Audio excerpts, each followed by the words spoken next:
संत शिरोमणि संत रविदास मंदिर IIT metro station के पास देवी साहे नगर कानपुर में भी बाबा साहब डॉक्टर भीमराव अंबेडकर का जन्म जयंती समारोह बड़े ही धूमधाम के साथ केक काटकर मनाया गया। सबसे पहले बाबा जी के चित्र पर माल्यार्पण कर पुष्पांजलि अर्पित की गई। तत्पश्चात बाबा साहेब डॉक्टर भीमराव अंबेडकर की प्रतिमा पर सभी ने माल्यार्पण किया। तत्पश्चात बाबा साहब को सभी ने केक खिलाकर प्रसाद रूपी सभी लोगों में वितरित किया गया। इस अवसर पर रमेश चंद बौद्धाचार्य ने कहा कि बाबा साहब के सिद्धांत आज भी प्रासंगिक हैं।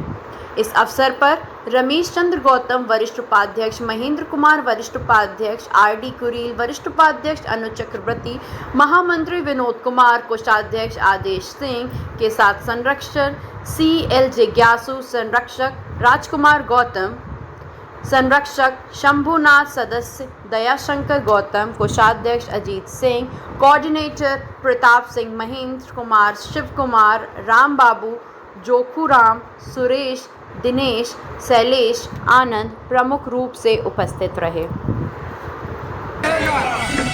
जब तक गंगा में पानी अमर रहेगी, अमर जय जय भीम, जय जय भीम, जय जय भीम, जय जय भीम, जय जय भीम, जय जय भीम, जय जय भीम, जय जय भीम। मैं बौद्धाचार्य रमेश चंद्र गौतम और संत शिरोमणि रविदास कमेटी का अध्यक्ष हूँ। आज इस स्थल पर बाबा साहब की जन्म जयंती बड़े ही धूमधाम से मनाई जा रही है और इसका मनाने का कारण है हम सभी लोगों के हृदय में बाबा साहब की हर्षोल्लास के साथ जयंती मनाने का एक कारण ये भी है कि उन्होंने इस देश में यहाँ तक कि उनको हम लोग ये कहते हैं कि ये दलितों के मसीहा हैं। ये दलितों के मसीहा नहीं हैं, ये भारत के मसीहा हैं, जिन्होंने भारत में इस प्रकार की मुहिम चलाई कि ये भारत हमेशा सर्वोपरि रहेगा।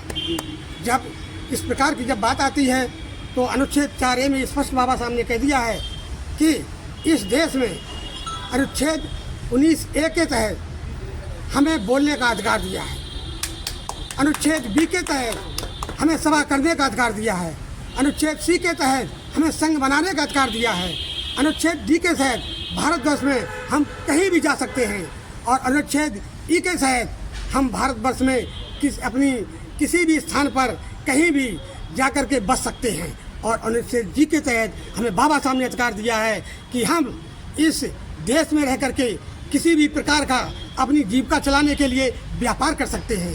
ये बाबा साहब ने हमको दिया है। बाबा साहब को क्या क्या गिनाऊं। बाबा साहब ने स्पष्ट शब्दों में कह दिया है कि इस देश का तभी भला हो सकता है जब इस देश में समानता का स्वरूप उत्पन्न हो। सभी लोगों में यदि ऊंच नीच की भावना रखेंगे तो हमारे देश में विदेशी लोग आएंगे और हमें एक पक्ष को सहायता करके दूसरे पक्ष को दबाएंगे।